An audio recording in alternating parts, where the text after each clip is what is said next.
رب العالمین والصلاة والسلام علی سید المرسلین اما بعد فاعوذ باللہ من الشیطان الرجیم بسم اللہ الرحمن الرحیم قال اللہ تبارک و تعالی عز وجل فی الکلام المجید والفرقان الحمید یا ایہا الذین آمنوا لا تخونوا اللہ والرسول وتخونوا اماناتکم وانتم تعلمون وَاعْلَمُوا أَنَّمَا أَمْوَالُكُمْ وَأَوْلَادُكُمْ فِتْنَةٌ وَأَنَّ اللَّهَ عِندَهُ أَجْرٌ عَظِيمٌ قال اللہ تبارک و تعالی عز وجل فی شان حبیبہ الکریم الامین ان اللہ وملائکتہ یصلون علی النبی یا ایہا الذین آمنوا صلوا علیہ وسلموا تسلیما۔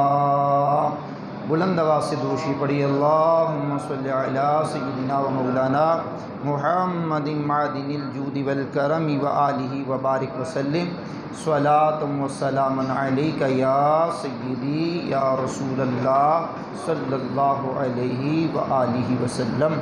اللہ کے پاک محبوب علیہ السلام نے ارشاد فرمایا، بندہ جب تک میری ذات پر درود پڑھتا رہتا ہے اللہ کی رحمتیں اس پر چھما چھم برستی رہتی ہیں۔ اب فرمایا تمہاری مرضی ہے کہ تم مجھ پر درود کم پڑھو یا زیادہ۔ صلو علی الحبیب صلی اللہ تعالی علی محمد وعلی آلہ وصحبہ وبارک وسلم۔ اللہ کریم کے پاک کلام کی سورہ انفال کی یہ مبارک آیت کریمہ میرے سامنے ہے۔ سورہ انفال کی آیت نمبر 27 اور 28۔ اس میں مالک کائنات نے جو ارشادات فرمائے ہیں وہ ہم بیان کرنے کی کوشش کرتے ہیں۔ اللہ کا شکر ہے جس کی عطا اور توفیق سے آج 22 رمضان المبارکہ سن 1443 ہجری کی نماز فجر کی ادائیگی کے بعد ہم درس قرآن و حدیث کی مبارک نشست جو ہماری آج دوسری ہے اس میں حاضر ہیں۔ اللہ کریم ہماری حاضری کو قبول و منظور فرمائے۔ آئیے سب سے پہلے اس آیہ کریمہ کا ترجمہ سماعت کیجیے۔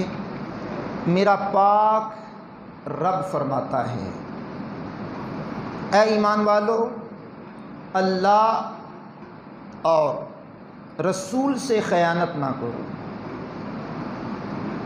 اور نہ جان بوجھ کر اپنی امانتوں میں خیانت کرو، اور جان لو کہ تمہارے مال اور تمہاری اولاد ایک امتحان ہے، اور یہ کہ اللہ کے پاس بڑا ثواب ہے۔ اب یہ سورہ انفال کی آیت نمبر 26 اور 27 ہے۔ مالک کائنات نے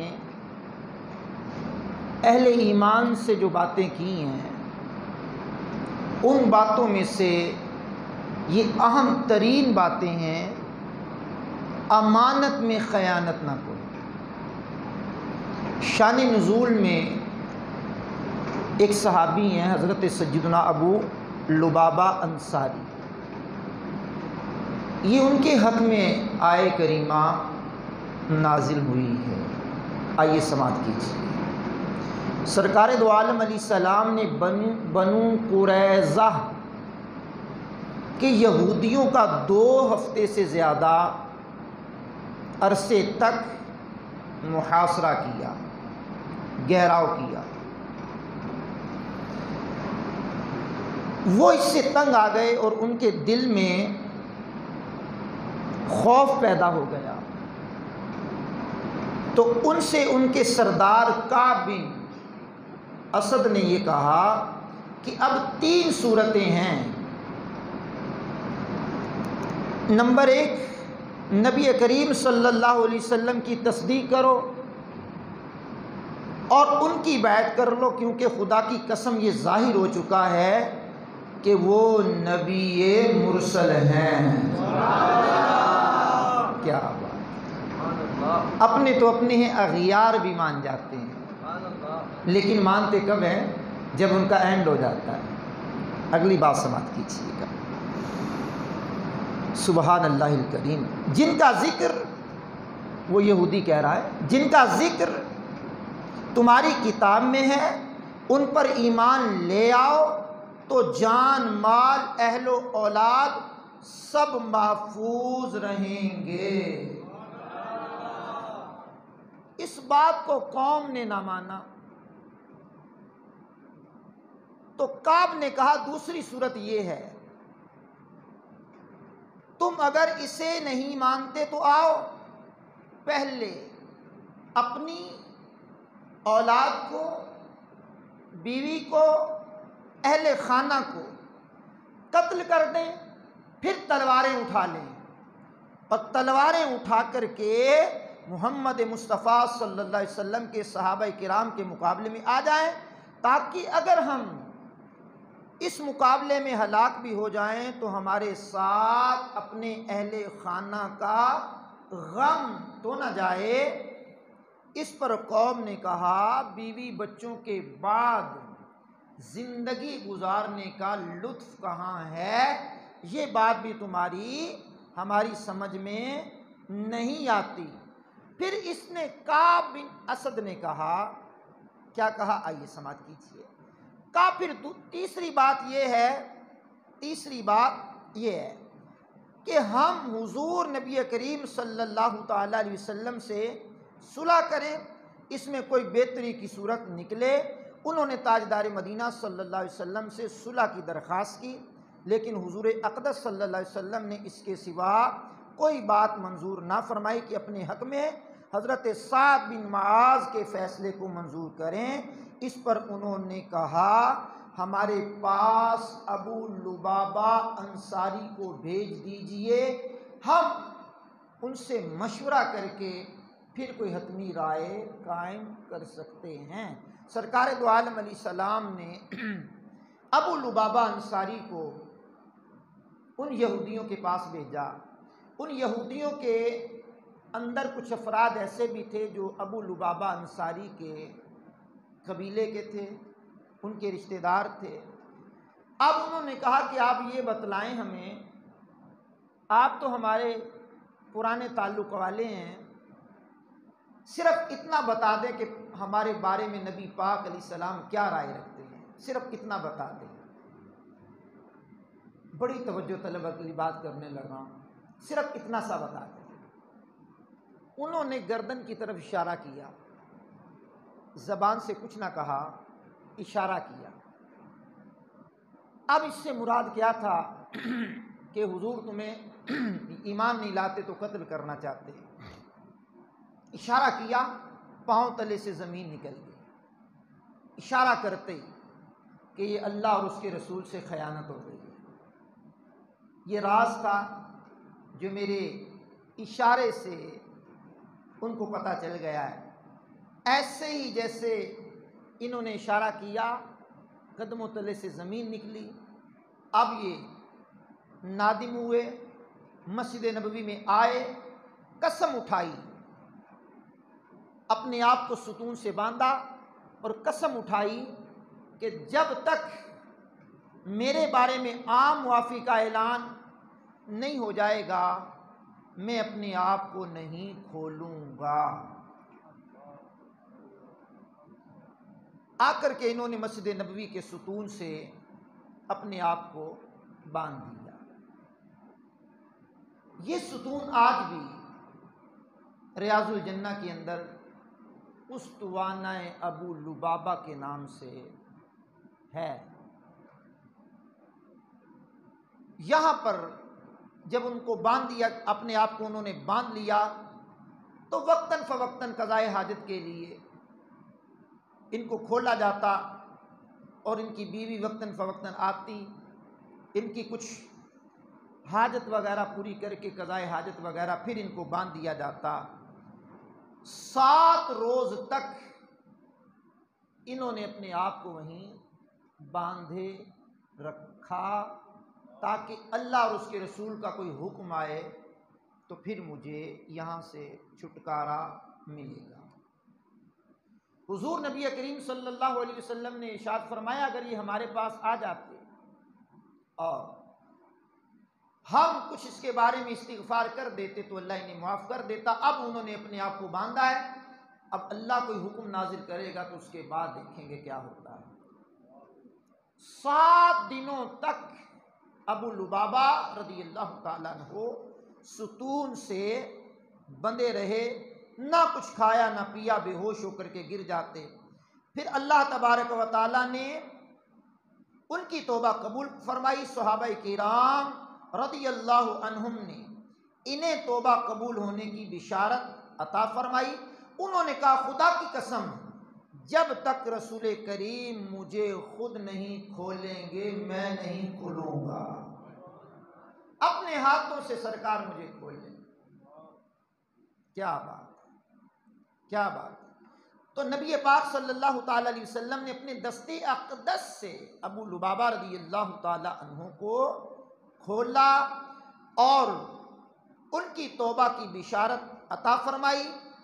اپنی قوم بستی کو چھوڑ کر کے وہ بظاہر خطا کے مرتکب ہوئے، لغزش تھوڑی سی ان سے ہوئی اور انہوں نے اس بنا پر کیا کیا، سماعت کیجئے گا، کہا اس وجہ سے مجھ سے خطا ہوئی ہے اور میں اپنا مال اپنی ملک سے نکال دوں گا، جو میرے پاس مال و اسباب ہے سارا نکال کر کے اللہ کے حبیب علیہ السلام کی بارگاہ میں پیش کر دوں گا، 1/3 مال کا صدقہ کرنا کافی ہے۔ حضور نے فرمایا بقیہ اپنے پاس رکھو، 1/3 مال کا صدقہ کر دو۔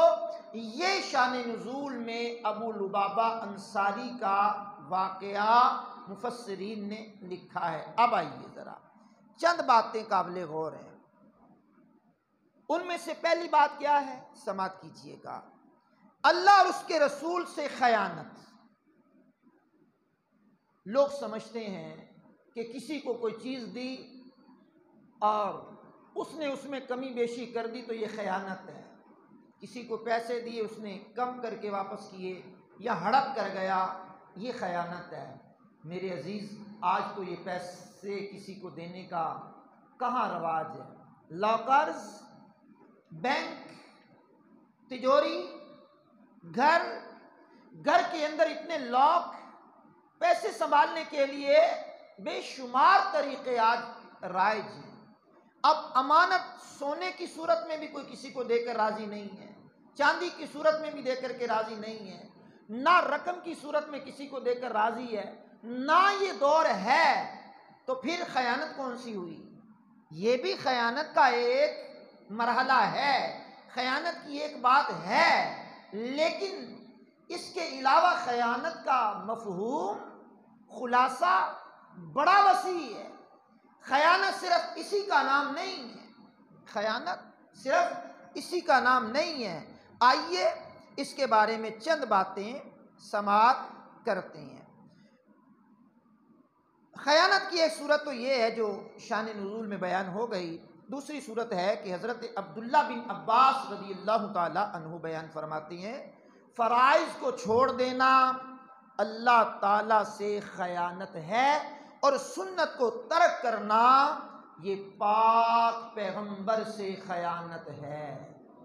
اللہ کے فرض کو چھوڑ دینا، نماز اللہ کا فرض، اس کو چھوڑنا خیانت، زکوٰۃ اگر واجب ہو جاتی ہے ادا نہ کرنا یہ خیانت، اللہ کا عطا کردہ فرض، حج اگر فرض ہو جاتا ہے اس کو ترک کر دینا اللہ رب العالمین سے خیانت، روزہ فرض ہونے کے باوجود بلا عذر شرعی نہ رکھنا خیانت، رمضان کے روزے نہ رکھنا بلا عذر خیانت، تو اللہ کے فرائض کو چھوڑ دینا خیانت، رسول اللہ کی سنت کو ترک کر دینا خیانت۔ اب اعمال میں بھی خیانت، افعال میں بھی خیانت، کردار میں بھی خیانت، مال میں بھی خیانت، کسی کے وعدوں کی پاسداری میں بھی خیانت، کسی کے راز فاش کر دینا یہ بھی خیانت۔ مجلسوں کے اندر گفتگو، مجلسوں کی خیانت، اللہ اکبر، کسی کو بغیر ضرورت کے مطلع کر دینا، جس پر جس کی بات کو مطلع کیا جا رہا ہے اس کو ناگوار گزرے، یہ بھی خیانت۔ اب بندہ کہتا ہے میں تجھے ایک بات بتا رہا ہوں، آگے نہیں بتانا، اب یہ اس کی بات امانت ہے، اب اس کی بات کو آگے ٹرانسفر کر دینا، یہ خیانت۔ اگر کسی نے وائس میسج کیا ہے، اس نے کہا آگے فارورڈ نہ کرنا، فارورڈ کر دیا تو خیانت۔ اب کسی نے میسج لکھا ہے، کہا اس کو اپنے تک محفوظ رکھنا، آگے اس کو کسی کو دکھانا، خیانت ہے۔ تو اسلام کے اندر خیانت کا مفہوم بہت وسیع ہے۔ امانت میں خیانت مت کیجئے، امانت میں خیانت مت کرو، امانت میں خیانت نہ کرو۔ اب اگر آپ اور میں غور کرتے ہیں تو فرائض کو چھوڑ دینا بقول حدیث کے خیانت، سنت کو ترک کر دینا خیانت۔ اگر آپ اور میں اپنے وجود پہ غور کریں تو یہ ہمارا دماغ، یہ بھی اللہ کی امانت ہے۔ اونچی بول سکتے ہیں؟ جس زبان سے آپ سبحان اللہ کہہ رہے ہیں یہ بھی اللہ کی امانت ہے۔ دماغ جو اللہ کی امانت ہے، دماغ بنانے والے نے دماغ کے استعمال کے طریقے بتائے۔ Computer, laptop, iPad, tablet, mobile phone, loudspeaker, any one, کوئی چیز بنانے والے نے پورا اس کا ہمیں رہنمائی کر کے بتایا کہ اس کا طریقہ کار یہ ہے۔ سونڈ چلانے والے کو طریقہ کار، اس کے بے شمار بٹن، طریقہ کار، اس کو کہاں رکھنا ہے، اس کو کہاں رکھنا ہے، اس کو کہاں رکھنا ہے۔ مجھے نہیں چلانا آتا لیکن سیکھا ہے، اس نے سیکھا ہے کہ اس طرح چلے گا، اس کا ایک مکمل طریقہ، پنکھا چلانے کا مکمل طریقہ، اے سی چلانے کا مکمل طریقہ۔ اگر اس کے خلاف ورزی کریں گے تو اے سی چلے گا نہیں، موبائل فون چلے گا نہیں، لیپ ٹاپ چلے گا نہیں، آئی پیڈ چلے گا نہیں، ٹیبلٹ چلے گا نہیں، کمپیوٹر چلے گا نہیں۔ جو چیز چلانا چاہتے ہیں اس کے طریقہ کار کو چھوڑ کر کے چلائیں گے، چلے گا نہیں۔ آپ کہیں گے میں نے آن کیا آن ہو گیا، سافٹ ویئر بھی توڑ جاتے ہیں نا، خرابی بھی تو آ جاتی ہے نا۔ اب ذہن بنانے والے مالک نے ذہن دیا تو یہ ذہن چلے گا تو اسی کے حکم کے مطابق چلے گا۔ اس کے حکم کو چھوڑ کر چلانا چاہیں گے تو مواخذہ ہوگا۔ یہاں جن چیزوں کے میں نے نام لیے، اگر اس کے طریقہ کار کے خلاف چلائیں گے تو اس کا نقصان ہوگا، اگر ذہن کو اس کے طریقہ کار کے خلاف چلائیں گے تو نقصان ہوگا۔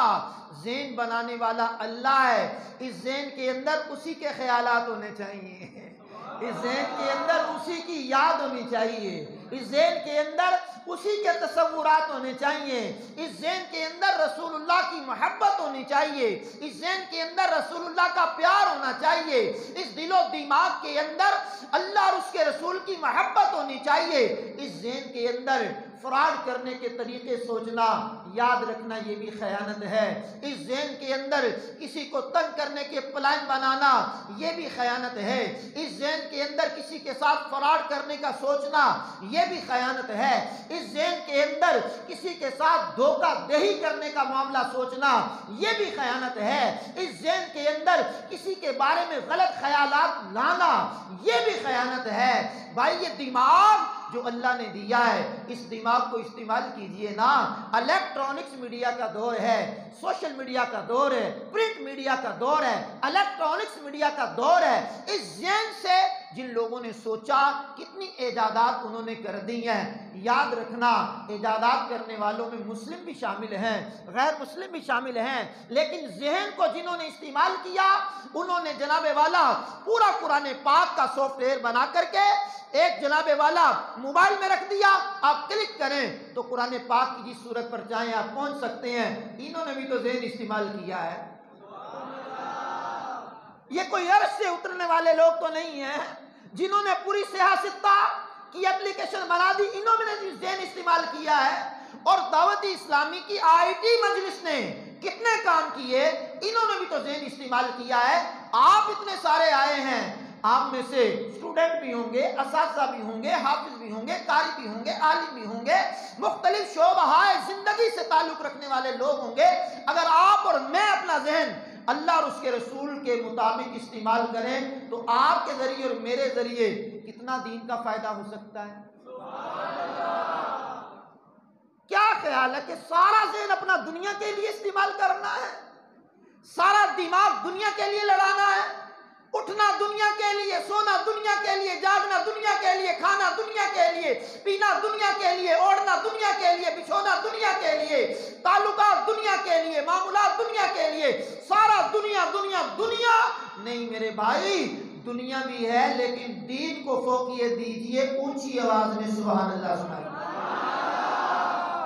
دماغ ہے نا، دماغ ہے تو یہ چلے، دین کو کیسے پھیلانا ہے دماغ چلے، حضور کی سنت کو کیسے عام کرنا ہے دماغ چلے، حضور کے غلام کس طرح بنانے دماغ چلے، فلاں بندہ بے نمازی ہے اس کو نمازی کیسے بنانا دماغ چلے، فلاں فرائض کا ترک کرنے والا ہے اس کو فرائض کی طرف کیسے لانا دماغ چلے، ذہن چلے، یار وہ فلاں بندہ نماز نہیں پڑھتا، فلاں بندہ شراب پیتا ہے، فلاں بندہ جوا کھیلتا ہے، فلاں بندہ چوری کرتا ہے، فلاں بندہ ڈکیتی مارتا ہے، فلاں بندہ ماں باپ کا نافرمان ہے، فلاں بندہ ماں باپ کے حقوق پامال کر رہا ہے، فلاں بندہ اولاد کی تربیت ٹھیک نہیں کر رہا۔ یہ ساری باتیں ذہن میں لا کر کے اب پلان کیجئے کہ اس کو راہ راست پر کیسے لانا ہے۔ میں نے کہا یہ جو ذہن آپ کا چل رہا ہے نا، اللہ کریم اس ذہن پر بھی راضی ہو رہا ہے۔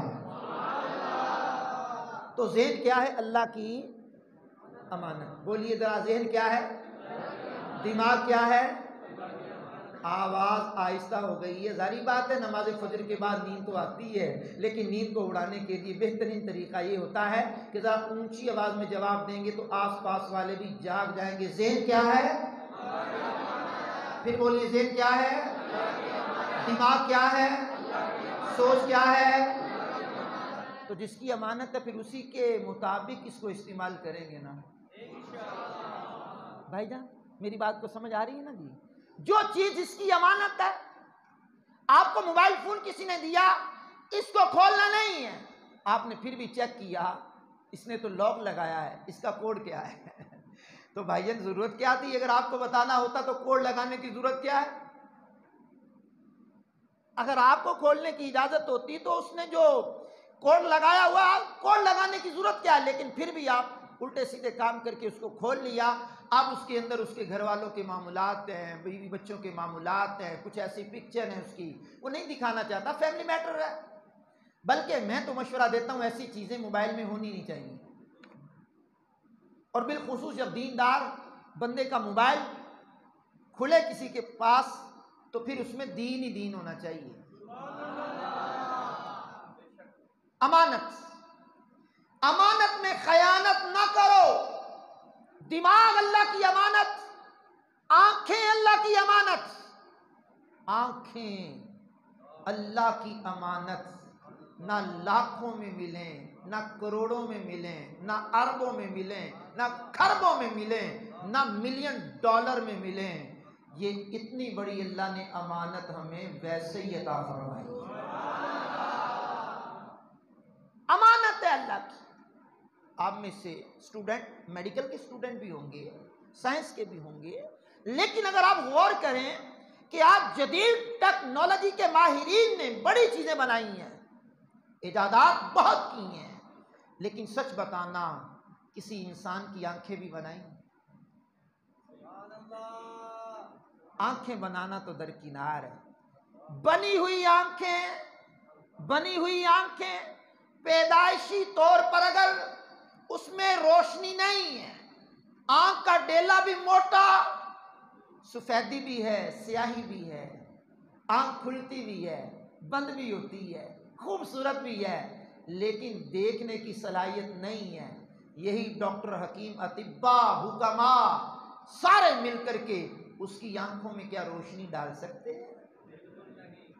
آواز سے بول سکتے ہیں؟ اونچی بول سکتے ہیں؟ اور اونچی بول سکتے ہیں؟ تو یہ اتنی بڑی امانت جو لاکھوں کروڑوں اربوں کھربوں ملین ڈالر میں بھی نہ ملے، اللہ نے بن مانگے دیا اور اتنا دیا دامن میں ہمارے سمایا ہی نہیں۔ ایسی انمول امانت اللہ نے دی، ایسی انمول امانت دی جس کے بارے میں کسی شاعر نے کہا اٹھتی نہیں آنکھ کسی اور کی طرف، پابند کر گئی ہے کسی کی نظر مجھے۔ اب یہ آنکھ اٹھے گی تو محبوب کی مرضی سے اٹھے گی، آنکھ اٹھے گی تو اللہ کی مرضی سے اٹھے گی، آنکھ اٹھے گی تو حلال دیکھنے کی طرف اٹھے گی، آنکھ اٹھے گی تو حرام نہیں دیکھے گی، حلال دیکھے گی، کبھی کعبۃ اللہ دیکھے گی، کبھی رسول اللہ کا روزہ دیکھے گی۔ یہ آنکھ اٹھے گی تو کبھی قرآن دیکھے گی، کبھی حدیث دیکھے گی، یہ آنکھ اٹھے گی تو کبھی مسجد و محراب کو دیکھے گی، یہ آنکھ اٹھے گی تو ماں باپ کے چہرے پر پڑے گی مقبول حج کا ثواب ہوگا، یہ آنکھ اٹھے گی تو عالم دین کا چہرہ دیکھے گی، یہ آنکھ اٹھے گی تو اللہ کے ولیوں کو دیکھے گی، یہ آنکھ اٹھے گی تو اولیاء کے مزارات کو دیکھے گی۔ آنکھ بھی اللہ کی امانت، آنکھ بھی اللہ کی امانت ہے۔ آنکھ سے خیانت نہ کیجیے، آنکھ کے ذریعے بے شمار چیزیں دیکھ دیکھ کر کے ہمارے دل گندے ہو گئے، ہمارے دل غلیظ ہو گئے، ہمارے دلوں میں گناہوں کا خول چڑھ گیا، ہمارے دلوں میں جناب والا گناہوں کی سیاہی سے ہمارے دل سیاہ ہو گئے۔ میں ایک بزرگ رحمت اللہ تعالیٰ علیہ کی صحبت میں کچھ دیر کے لیے رہا، تو وہ بہت بڑے بزرگ رحمت اللہ تعالیٰ علیہ تھے، بلکہ نام آپ کو بتا ہی دیتا ہوں، میرے لیے سعادت کی بات ہے۔ ان کا نام تھا حضرت علامہ مولانا پیر منظور شاہ صاحب سائیوال والے رحمت اللہ تعالیٰ علیہ۔ انہوں نے قرآن کی تفسیر پر بھی کچھ قلم اٹھایا، کچھ کتب بھی تحریر فرمائی ہیں، مقالات بھی انہوں نے لکھے ہیں، اور بہت بڑا ادارہ بھی سائیوال میں چلاتے ہیں۔ 60 کم و بیش انہوں نے حج کیے۔ جب ان کا انتقال ہوا تو میں ان کی زیارت کے لیے بھی گیا اور جنازے میں بھی شرکت کی ہے میں نے۔ کچھ عرصہ پہلے ان کا انتقال ہوا، ان کی حیات میں ان سے میری ملاقات ہوئی تو ان کی ایک بات بتلاتا ہوں۔ کہنے لگے مجھے دل کا عارضہ ہوا، اور دل کے عارضے میں ڈاکٹروں نے بتایا کہ دل کے کچھ معمولات ہیں جس کے کوئی انجیوگرافی کہہ لیں، کوئی اور اس کے معاملات ہوتے ہیں، اس کے ذریعے جو ہے نا آپ کے دل کی مزید تحقیقات کی جائے گی۔ تو کہنے لگے بیٹے میں مکہ مدینہ سے ہوتے ہوئے کسی بیرون ملک میں چلا گیا، وہاں میرے کچھ مریدین تھے، انہوں نے بہت بڑے ہاسپٹل میں مجھے داخل کروایا۔ اب کہنے لگے میں جب داخل ہوا تو پھر میں نے دیکھا سامنے میرے ایک سکرین لگی ہوئی ہے، اس سکرین کے اندر مجھے میرا دل نظر آ رہا ہے۔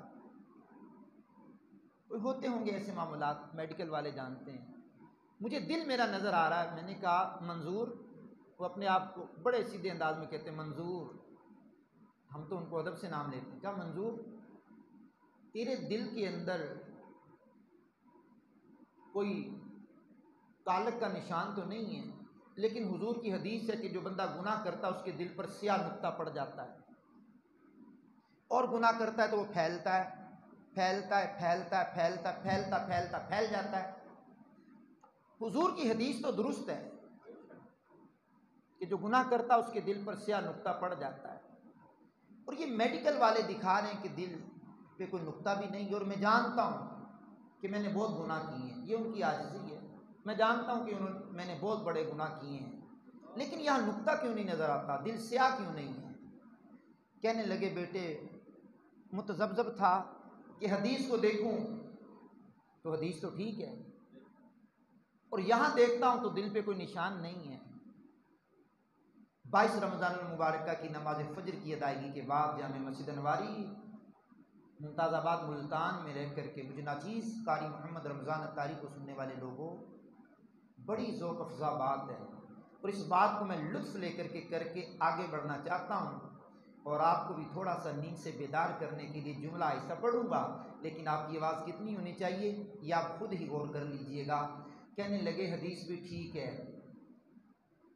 اور یہ سکرین بتاتی ہے کوئی نشان بھی نہیں ہے۔ کہنے لگے او ہو بیٹے میرے ذہن میں آیا ابھی ابھی تو میں مدینے سے ہو کر آیا ہوں. تو ان کے بارے میں تو قرآن کہتا ہے وَيُزَكِّيهِمْ وَيُعَلِّمُهُمُ الْكِتَابَ وَالْحِكْمَةَ، وہ تو دلوں کا تزکیہ فرمانے والے ہیں. تو گویا گناہ تھے، حضور کی برکت سے اللہ نے دل صاف کر دیا ہے، اللہ نے دل کو صاف کر دیا ہے. ادھر بریلی کے امام اعلیٰ حضرت عظیم البرکت عظیم المرتبت الشاہ امام احمد رضا خان کی روح تڑپی، کہا آقا چمک تجھ سے پاتے ہیں سب پانے والے، میرا دل بھی چمکا دے چمکانے والے. سنیے گا جناب، سنیے گا جناب. اب کیا بات ہے؟ اب آنکھ اللہ کی امانت. اب اس کے ذریعے ہم نے کیا کام کیا؟ موبائل کی سکرین پہ کیا دیکھا؟ کیا دیکھنا چاہیے تھا؟ عقل مندہ راہ اشارہ کافی کیا دیکھا جانا چاہیے تھا؟ کیا ہم نے دیکھا؟ کون سی چیز دیکھی جانی چاہیے تھی؟ کون سی نہیں دیکھی جانی چاہیے تھی؟ آج نوجوان شکوہ کرتا ہے عبادت میں لذت نہیں، ذکر و اذکار میں دل نہیں لگتا، مسجد میں دل نہیں لگتا، قرآن پڑھنے میں دل نہیں لگتا، بیان سننے میں دل نہیں لگتا، مطالعہ کرنے میں دل نہیں لگتا. نوجوان بتاؤں کیا وجہ ہے؟ آنکھوں کے ذریعے دل میں کیا اتارا ہے؟ آنکھوں کے ذریعے دماغ میں کیا اتارا ہے؟ آنکھوں کے ذریعے ذہن میں کیا اتارا؟ نماز تو پڑھ رہے خیالات وہی جو اتارا، قرآن پڑھ رہے خیالات تو وہی جو اتارا، حدیث پڑھ رہے خیالات تو وہی، دماغ میں تو وہی مووی چل رہی ہے، وہی فلم چل رہی ہے، وہی ڈرامہ چل رہا ہے، وہی ٹک ٹاک چل رہی ہے، وہی بےہودہ عورتوں کے مناظر چل رہے ہیں. میں نے کہا دماغ تو وہاں چل رہا ہے، جسم یہاں ہے، تو پھر سکون کہاں سے ملے گا؟ پہلے نگاہ کو پاک کرنا پڑے گا. اور ہماری اصطلاح میں قفل مدینہ نگاہ کا لگانا پڑے گا. نگاہ کو استعمال کرنے کے طریقے سیکھنے پڑیں گے. نگاہ کو کیسے استعمال کرنا ہے، کہاں استعمال کرنا ہے، سیکھنا پڑے گا. آنکھوں میں رچ بس گیا ہے ناصر کسی کا روپ، اب کیا کریں گے پھر کوئی شاہکار دیکھ کر؟ اب میری نگاہوں میں جچتا نہیں کوئی، جیسے میرے سرکار ہیں ویسا نہیں. ایسا کوئی محبوب نہ ہوگا نہ کہیں ہے، بیٹھا ہے چٹائی پہ مگر عرش نشین ہے. لاؤ کوئی مثال میرے محبوب جیسی، لاؤ کوئی محبوب میرے محبوب جیسا، لاؤ کوئی نبی میرے پیغمبر جیسا، خاتم المرسلین جیسا ہو تو کوئی اسے دیکھیں. کیوں دیکھیں؟ ہاں کچھ ایسا کر دے میرے کردگار، آنکھوں میں ہمیشہ نقش رہے روئے یار آنکھوں میں. انہیں نہ دیکھا تو کس کام کی ہیں یہ آنکھیں، دیکھنے کی ہے ساری بہار آنکھوں میں. تو دیکھنا ہے تو محبوب کے جلوے دیکھیں گے ہیں. سبحان اللہ الکریم. الٹی ہی چال چلتے ہیں دیوان گانے عشق، آنکھوں کو بند کرتے ہیں دیدار کے لیے. تصویر یار دل میں ہے، جب نگاہ جھکائی دیکھ لیا. سبحان اللہ الکریم. تو بہرحال آنکھیں بھی امانت. قل للمؤمنین یغضوا من ابصارہم، قرآن کا ارشاد ہے، مومنوں کو حکم ہے اپنی نگاہوں کو کچھ نیچا رکھیں. مسلمان مردوں کو بھی حکم ہے، مسلمان عورتوں کو بھی حکم ہے. اب نگاہیں نیچی رکھنے کا حکم ہے، امانت ہے نا، خیانت نہیں کرنی. اب چلیے زبان بھی اللہ کی امانت، اور اس میں خیانت برداشت نہیں ہے، اس میں خیانت منظور نہیں ہے، اس میں خیانت نہیں کرنی. زبان ذکر اللہ، ذکر رسول، تلاوت، نعت، اچھی بات کہنا، اچھا کلام کرنا، اچھی بات کو آگے پہنچانا، بری بات سے رکنا، زبان کو فحش گوئی سے روکنا، گالی سے روکنا، غیبت سے روکنا، چغلی سے روکنا، تہمت لگانے سے روکنا، کسی کو غلط القاب دینے سے روکنا، کسی کے بارے میں غلط بیانی سے روکنا، جھوٹی گواہی دینے سے روکنا. یہ زبان اللہ کی امانت ہے، اس کو خیانت میں استعمال نہیں کرنا، اس کے ساتھ خیانت نہیں کرنی۔ ایک ایک جملے کا حساب دینا پڑے گا، ایک ایک بات کا حساب دینا پڑے گا۔ حجت الاسلام امام محمد غزالی رحمۃ اللہ تعالی علیہ نے احیاء العلوم کے اندر اس کی زبان کی آفتوں کا بیان کیا۔ فرمایا زبان چار قسم کی گفتگو کرتی ہے۔ ایک وہ بات کہتی ہے جو نفع بخش ہوتی ہے، دوسری وہ بات کرتی ہے جو نقصان دہ ہوتی ہے، ایک بات کرتی ہے جس کا نفع بھی ہوتا ہے نقصان بھی ہوتا ہے، ایک بات وہ جس کا نفع بھی نہیں نقصان بھی نہیں ہے۔ یہ سارے کلام کرنے کے بعد ایک ہی رزلٹ نکالتے ہیں، اس زبان سے وہی بات نکالو جس کا فائدہ ہی فائدہ ہے۔ تو پہلے تولیے پھر بولیے، کہا جاتا ہے نا پہلے تولیے پھر بولیے۔ کیا بولنا ہے؟ میرے بولنے سے کسی کی دل آزاری تو نہیں ہوگی، میرے بولنے سے کسی کا دل تو نہیں دکھے گا، میرے بولنے سے کسی کے مزاج میں چڑچڑاپن تو نہیں آئے گا، میرے بولنے سے کسی کو رنج تو نہیں ہوگا، میرے بولنے سے کسی کے دل و دماغ کے اندر عجیب وسوسے تو پیدا نہیں ہو جائیں گے۔ بولنے سے پہلے تولنا سیکھیے، میں نے بولنا کیا ہے۔ میرے شیخ، میرے ہادی، میرے رہبر، میرے پیر، میرے امیر اہل سنت حضرت علامہ مولانا ابو بلال ذو الفضل والکمال الیاس قادری صاحب فرماتے ہیں، جو یہ گر جان گیا کہاں کیا بولنا ہے، جو یہ گر جان گیا کہاں کیا بولنا ہے، کامیابی اس کے قدم چومیں گی۔ آپ نے اور میں نے بے شمار مرتبہ مشاہدہ کیا ہوگا کہ بولنے کی وجہ سے کسی کو ناراض کیا ہوگا، لیکن چپ رہ کے تو کسی کو ناراض نہ کیا ہوگا۔ چپ رہ سے تے موتی ملسن، آہستہ بھی کام چلی جائے گا، اور بھی آہستہ چلی جائے گا کام، تھوڑا نیند سے باہر آ کے بولیں گے تو زیادہ کام چلے گا۔ چپ رہ سے تے موتی ملسن، صبر کریں تے ہیرے، چپ رہ سے تے موتی ملسن، صبر کریں تے ہیرے۔ موتی کم قیمت کے ہوتے ہیں، ہیرا انمول ہوتا ہے۔ چپ رہ سے تے موتی ملسن، صبر کریں تے ہیرے، پاگلا ممو رولا پاویں نہ موتی نہیں۔ آنکھ امانت، زبان امانت، دماغ امانت، ہاتھ بھی امانت، ہاتھ بھی اللہ کی امانت، اللہ نے دیا ہے نا امانت۔ کس کو پکڑنا ہے، کس سے ملانا ہے، کیا کام کرنا ہے، یہ انگلیاں ہاتھ میں امانت، یہ موبائل پہ چلتی ہوئی کیا کرتی ہیں، خیانت، نانا۔ یہ موبائل کے کون سے آپشن کو کھول رہی ہیں، کون سی ویب سائٹ کو کھول رہی ہیں، کون سے معاملات میں چل رہی ہیں، ٹک ٹک کر کے انگلیاں چلتی ہیں، یوں چلتی ہیں انگلیاں نوجوانوں کی، یوں چلتی ہیں۔ میں نے کہا اچھا چلو، اکثر طلباء نظر آ رہے ہیں مجھے، یہ انگلیاں بھی دین کے لیے چلیں تو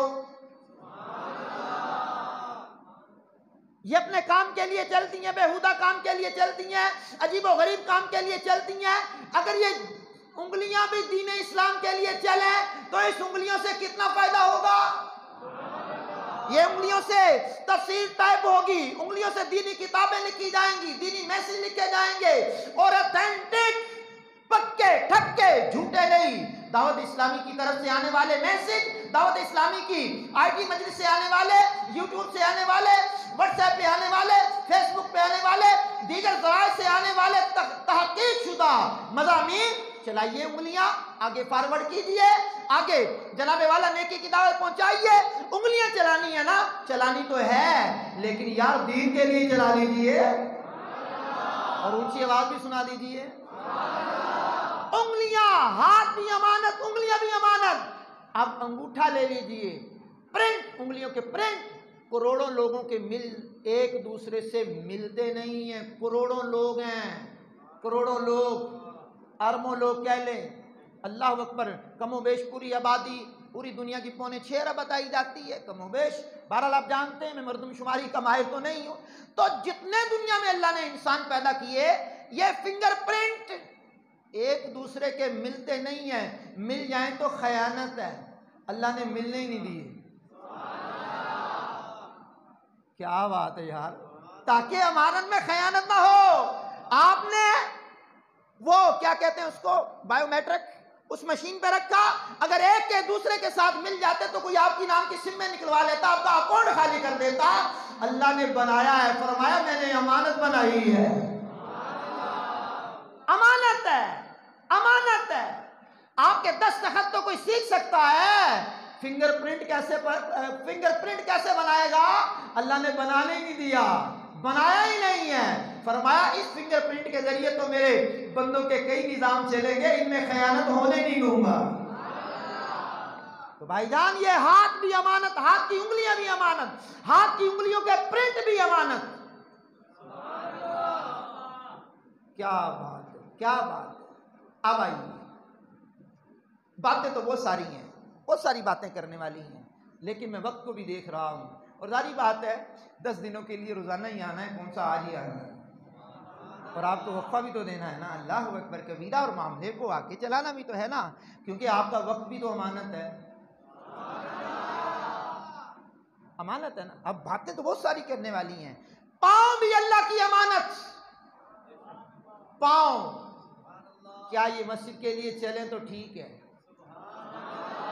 کعبۃ اللہ کی طرف چلیں تو ٹھیک ہے، روضہ رسول کی زیارت کو چلے تو ٹھیک ہے، اولیاء کاملین کے مزارات کی طرف چلے تو ٹھیک ہے، اور سنتوں پر اجتماع کی طرف چلے تو ٹھیک ہے، اعتکاف میں آنے کے لیے چلے ٹھیک ہے، مسجد میں آنے کے لیے چلے ٹھیک ہے، مسجد کی پہلی صف کی طرف چلے تو وہ ٹھیک ہے، کسی غریب کی امداد کے لیے چلے تو ٹھیک ہے، کسی کو سہارا دینے کے لیے چلے تو ٹھیک ہے، کسی کی امداد کرنے کے لیے چلے تو ٹھیک ہے، کسی کی جناب والا حوصلہ افزائی کے لیے چلے، نیکی کی دعوت کے لیے چلے، راہ خدا میں چلے، جہاد میں چلے، اللہ کے راستے پہ چلے تو ٹھیک ہے، اور دین سیکھنے کے لیے چلے تو اتنے ٹھیک ہے کہ فرشتے خوش ہو کر پاؤں تلے پر بچھاتے ہیں۔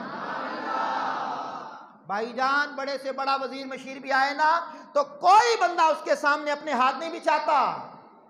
بات بڑی عظیم کرنے لگا ہوں، بڑے سے بڑا بندہ آئے تو کوئی اس کے پاؤں کے نیچے اپنے ہاتھ نہیں رکھتا، لیکن جو دین سیکھنے کے لیے چلے میرے حضور فرماتے ہیں فرشتے پر بچھاتے ہیں، فرشتے پر بچھاتے ہیں، رحمت ڈھانپ لیتی ہے، سمندر میں مچھلیاں اس کے لیے دعا کرتی ہیں۔ جس قبرستان سے گزر جائے طالب علم 40 دنوں کے لیے عذاب قبر اٹھا لیا جاتا ہے، اور ہمارے ملحد کا قبرستان سے جو مسلمان قبرستان میں مدفون ہے، دین کی برکت سے نہ جانے کتنوں کے عذاب میں کمی ہو گئی ہوگی۔ تو پاؤں بھی امانت ہے، پاؤں بھی امانت ہیں، ان پاؤں کو کہاں استعمال کرنا ہے۔ اچھا سوچئے کہاں جانا ہے، فضول میں نوجوان سوچتے ہیں نا ادھر جانا ادھر جانا، ادھر چل پڑے ادھر چل پڑے، ادھر فون آیا ادھر چل پڑے۔ کیوں چل پڑے؟ پلان کیجئے، چلنے کا پلان کیجئے، کہاں جانا ہے۔ اب سوچئے جب نیت کر لیں کہ وہاں جانا، اب سوچئے میرا جانا ٹھیک ہے کہ غلط۔ دماغ تو ہے نا بڑا تیز ہے، میڈیا نے بڑا تیز کر دیا دماغ، کمپیوٹر نے بڑا تیز کر دیا دماغ۔ اب چلائیے دماغ، میرا چلنا ٹھیک یا رکنا ٹھیک، بیٹھنا ٹھیک ہے اٹھنا ٹھیک، چلنا ٹھیک ہے نہ چلنا ٹھیک۔ اب جب مزاج یار میں آئے کہ شریعت کے مطابق ہے ضرور چلیے، اللہ آپ کے قدموں میں طاقت دے۔ تو بہرحال امانت بہت ساری چیزیں ہیں امانت کے متعلق، جو عہدہ آپ کے پاس ہے وہ بھی امانت، مسند ہے تو وہ بھی امانت، کوئی خطیب ہے تو ممبر امانت، امام ہے تو مصلی امامت، مؤذن ہے اس کی ذمہ داری امانت، ٹیچر ہے اس کی وہ عہدہ بھی امانت، بینک میں ملازم ہے اس کی ملازمت بھی امانت ہے، کسی ادارے میں کام کرتا ہے وہ بھی امانت ہے، کسی جگہ فیکٹری میں کام کرتا ہے وہ بھی امانت ہے، اس کے پاس وہ کام جو سونپا گیا امانت ہے، امانت ہے۔ اگر کوئی سرکاری اداروں میں ہے تو وہ بھی ایک عہدے پر امانت کے طور پر ہے، وہ عہدہ اس کا ذاتی نہیں ہے، اور ادارے نے بطور امانت دیا ہے، اور اس سے حلف بھی لیے جاتے ہیں کہ حلف بھی اٹھوائے جاتے ہیں کہ یہ جو کام ہے تیرے ذمہ دیا ہے اس میں خیانت انہیں نہیں کرنی۔ آج پاکستان کا سب سے بڑا مسئلہ معاشی بحران نہیں ہے، سب سے بڑا مسئلہ خیانت ہے۔ عہدیدار خیانت چھوڑ دے، امیر طبقہ خیانت چھوڑ دے، مزدور طبقہ خیانت چھوڑ دے، سرکاری اداروں میں خیانت ختم ہو جائے، نجی اداروں میں خیانت ختم ہو جائے، اور ہمارے پرائیویٹ اداروں میں خیانت ختم ہو جائے، اپنے عہدے کو امانت کے مطابق گزاریں۔ تو میں نے کہا پاکستان وہ پاکستان ہوگا جو مثالی پاکستان ہوگا۔ یہ بڑے لوگ ان کی خیانتوں کی وجہ سے نہ جانے ملک کس دانے پر کھڑا ہے۔ سیاسی گفتگو نہیں کر رہا، اشارہ کر رہا ہوں، امانت میں خیانت نہ کرو، عہدہ امانت نہ خیانت کرو، منصب امانت نہ خیانت کرو، نہ خیانت کرو، جو کام سونپا گیا پورا کرو، اس میں خیانت نہ کرو۔ اپنا کام صحیح انداز میں کرنے والا بندہ خائن کہلاتا نہیں ہے، اس میں کمی بیشی کر کے تنخواہ پوری دینے والا خیانت کا مرتکب ہے۔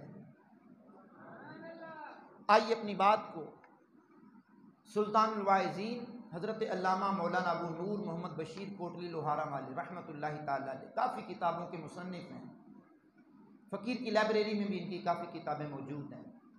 انہوں نے کتاب لکھی ہے سچی حکایات، اس میں سے ایک بات بتا کر کے بات کو اختتام کرتا۔ سلطان محمود غزنوی رحمۃ اللہ تعالی علیہ کا دور ہے۔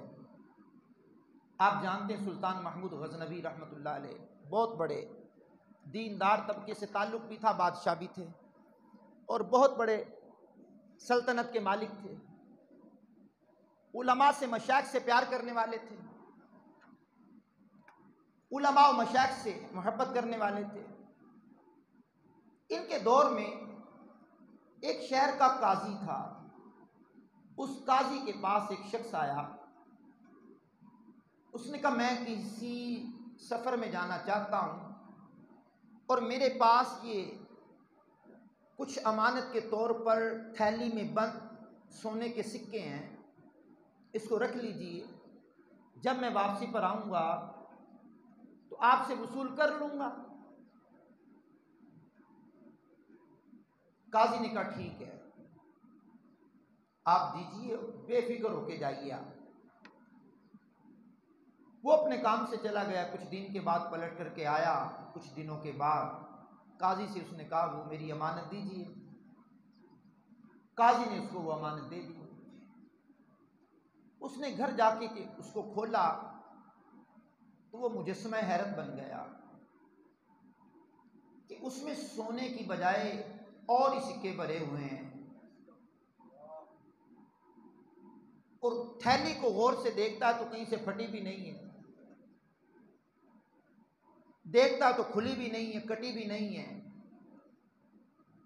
لیکن اس کے سونے کے سکوں کی بجائے دوسرے سکے بھرے ہوئے ہیں۔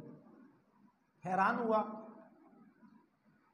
سلطان محمود غزنوی رحمۃ اللہ تعالی علیہ کی بارگاہ میں حاضر ہوا، کہنے لگا میں نے آپ کے قاضی کو سونے کے سکوں کی تھیلی دی تھی بطور امانت، جب اس نے مجھے واپس کی ہے تو سونے کے سکوں کی بجائے کوئی اور ہی سکے بھرے ہوئے ہیں۔ قاضی کو بلایا سلطان محمود غزنوی نے، کیسا دور تھا کہ لوگ بادشاہ وقت کے پاس بھی پہنچ جاتے اور آسانی سے پہنچ جاتے، آسانی سے پہنچ جاتے، لیکن آج کسی ایم پی ایم این اے سے ملنا ہو تو وہ بھی بڑا مشکل ہوتا ہے۔ سنیے جناب، بادشاہ نے قاضی کو بلا کر کے کہا قاضی صاحب آپ پر یہ الزام ہے، آپ نے سونے کے سکے نکال کر کے کچھ دوسرے سکے ڈال دیے۔ قاضی بڑا چلاک تھا، کہنے لگا بادشاہ تھیلی پھٹی ہے؟ اس نے کہا نہیں۔ بادشاہ نے کہا نہیں۔ کٹی ہے؟ نہیں۔ کھلی ہے؟ نہیں۔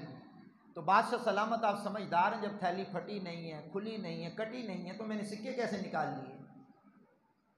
یہ پرانے دور کی جو کتابیں لوگ پڑھتے ہیں وہ تھیلیاں اس انداز میں ہوتی تھی، مہر بند ہوتی تھی نا، وہ کھولتا تھا پتہ چلتا تھا، کھلی بھی نہیں ہے، کٹی بھی نہیں ہے۔ قاضی نے کہا بات تو تیری ٹھیک ہے۔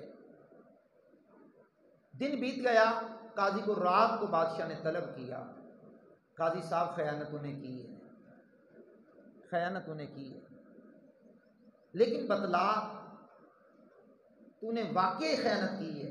ابھی کوئی نہیں ہے، رات کا اندھیرا ہے، کوئی نہیں ہے، سارے اپنے اپنے معاملات میں چلے گئے، گھروں کو چلے گئے، تو بتا دے کوئی سزا نہیں ہے، تو نے خیانت کی ہے؟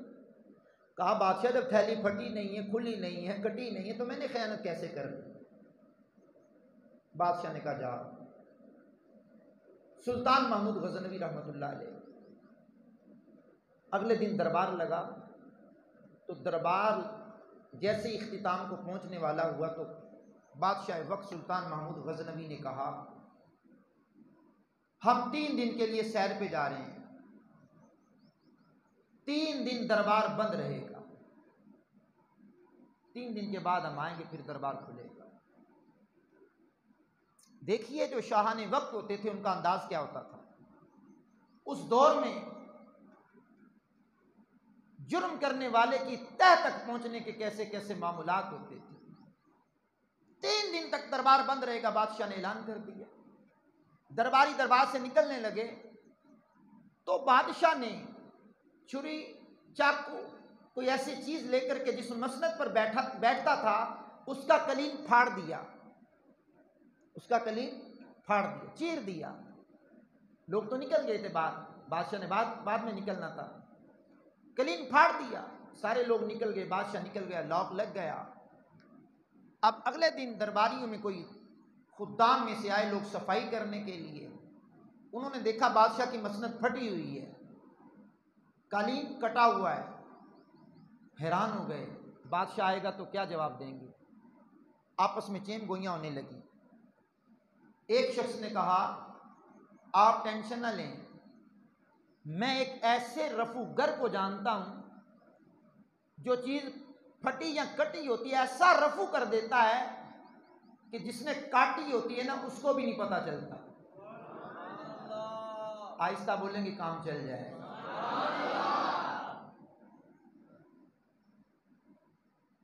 اس نے کہا جی بلاؤ، جتنے پیسے دینے ہم دیں گے۔ اس کا نام ابو نور صاحب نے لکھا احمد رفوگر، احمد کو بلاؤ۔ بلایا، کہا بادشاہ کی مسند پھٹ گئی ہے، کٹ گئی ہے، اب اس کو درست کرنا ہے۔ اس نے کہا بات ہی کوئی نہیں، بات ہی کوئی نہیں ہے، میں ایسا کاریگر ہوں کہ بات ہی کوئی نہیں ہے، ایسا رفو کر دوں گا کہ جس نے پھاڑی ہوگی اس کو بھی نہیں پتا چلے گا، مجھے 1 دن کا ٹائم دو۔ اس نے کہا ہمارے پاس ٹائم تو 2 دن کا ہے، بادشاہ نے تیسرے دن آنا ہے۔ اس نے ایسا کام کر کے مسند کو ایسا بہترین کر دیا، محسوس ہی نہیں ہوتا کہیں سے کٹی ہے یا نہیں کٹی۔ بادشاہ تیسرے دن کے بعد چوتھے دن جب آیا، دربار لگا، اور بادشاہ نے آتے ہی سوال کیا یہ مسند کس نے رفو کی ہے؟ میں نیند کے عالم میں آپ کو کیا سناؤں؟ کیا بتلاؤں آپ کو؟ نماز فجر کے بعد نیند کا غلبہ ہوتا ہے اور ہم بھی بڑی مشکل میں آتے ہیں۔ سنیے جناب، کب بولا یہ مسند کس نے رفو کی ہے؟ درباریوں نے کہا جی کون سی، یہ تو پھٹی نہیں ہے۔ فرمایا چلاکیاں نہ دکھاؤ، میں خود پھاڑ کے گیا ہوں، چلاکیاں نہ دکھاؤ، میں خود پھاڑ کے گیا ہوں۔ کہا کیوں؟ کہا اس میں کوئی راز ہے۔ کس نے اس کو رفو کیا ہے؟ وہ کہنے لگے جی احمد رفوگر ہے۔ کہا بلاؤ اس کو۔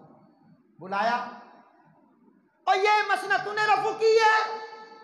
کہنے لگا ہاں عالی جناب میں نے کی ہے۔ بادشاہ نے وہی تھیلی نکالی،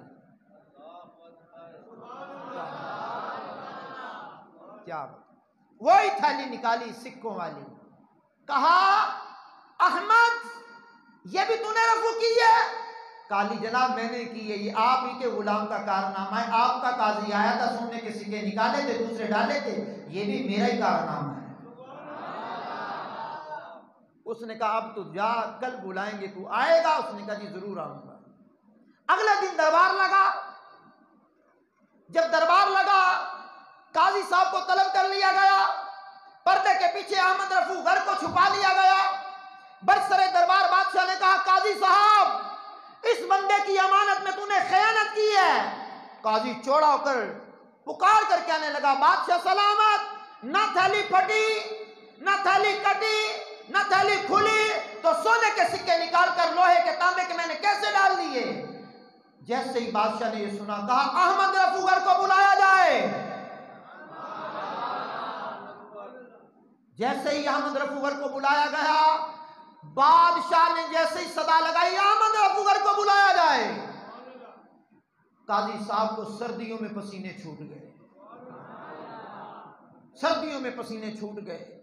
اب میرا پول کھل گیا، احمد رفوگر آیا، کہا بادشاہ سلامت نے یہ میرا قاضی تیرے پاس یہ تھیلی لے کر آیا، جی ہاں، اس میں سونے کے سکے نکال کر دوسرے ڈالے، جی ہاں۔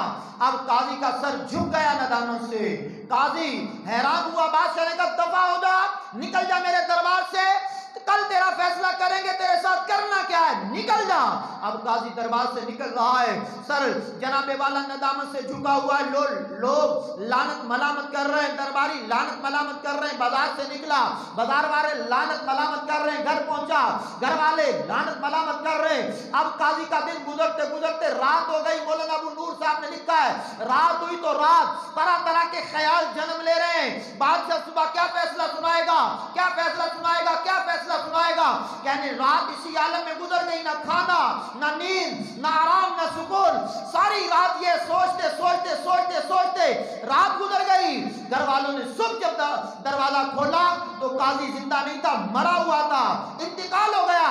سوچ کے کہ بادشاہ پتہ نہیں کیا سلوک کرنے والا ہے، حکایت مولانا ابو نور یہاں ختم کرتے ہیں۔ آپ کی عادت تھی حکایت لکھنے کے بعد آپ سبق بیان کرتے ہیں۔ قاضی نے پیش ہونا تھا بادشاہ کے دربار میں، لوگوں تم نے قیامت میں پیش ہونا ہے اللہ کے دربار میں۔ قاضی کے جرم کا گواہ احمد رفوگر، اور لوگوں تمہارے جرم کے گواہ تمہارے اعضاء ہوں گے، یہ اعضاء قیامت کے دن بولیں گے۔ سورہ یاسین ہے، الیوم نختم علی افواہہم وتکلمنا ایدیہم وتشہد ارجلہم بما کانوا یکسبون۔ فرمایا قیامت کا دن ہوگا، ہم منہوں پر مہر لگا دیں گے، ان کے ہاتھ ہم سے کلام کریں گے، پاؤں کی ایک گواہی دیں گے کہ اس نے کیا کیا کیا، ہاتھوں کے ذریعے کیا کیا، پاؤں کے ذریعے کیا کیا، گواہی دیں گے، زبانیں بند ہو جائیں گی تو یہ اعضائے بدن بولیں گے۔ میرے عزیزوں، میرے کرم فرماؤ، میرے دوستوں، میرے اسلامی بھائیوں، میرے بزرگوں، 22 رمضان المبارکہ سنہ 1443 ہجری کی نماز فجر کی ادائیگی کے بعد درس قرآن و حدیث سننے والے لوگوں، مجھ قاری محمد رمضان اتاری کی بات اپنی ہو تو یقین نہ کیجیے گا، اللہ کے قرآن کی باتیں، نبی کے فرمان کی باتیں، بزرگوں کی باتیں کر رہا ہوں۔ ان اعضاء کے ذریعے ہم نے کیا کرنا تھا، کیا کر رہے ہیں، ضرور آج دن کے اوقات میں سوچئے گا، ضرور اپنی گفتگو جو میں نے کی ہے اس کا جائزہ لیجئے گا، کیا ہمیں کرنا چاہیے، کیا ہم کر رہے ہیں، کیوں کر رہے ہیں، کس لیے کر رہے ہیں، اور کرنا کیا چاہیے تھا اور کر کیا رہے ہیں۔ آپ کو مجھے اللہ کریم صحیح معنوں میں قرآن و سنت کو سمجھنے کی توفیق عطا فرمائے۔ آج کا ہمارا موضوع تھا امانت میں خیانت نہ کرو۔ سورہ انفال کی آیت نمبر 26 اور 27 کو میں نے موضوع بنایا تھا کہ اللہ کی امانتوں میں خیانت نہ کرو۔ موضوع نکلتا ہمارا کہاں، معاف کیجیے گا، آیت نمبر 27 اور 28 کو میں نے موضوع بنایا تھا۔ آیت نمبر سورہ انفال کی 27 اور 28 کو موضوع بنایا تھا کہ امانت میں خیانت نہ کرو۔ آپ کو اور مجھے غور کرنا ہے کہ ہم امانت میں خیانت تو نہیں کر رہے۔ ٹھنڈے دماغ سے سوچئے گا، اللہ کریم مجھے آپ کو عمل کی توفیق سے مالا مال کرے۔ وآخر دعوانا ان الحمد للہ رب العالمین۔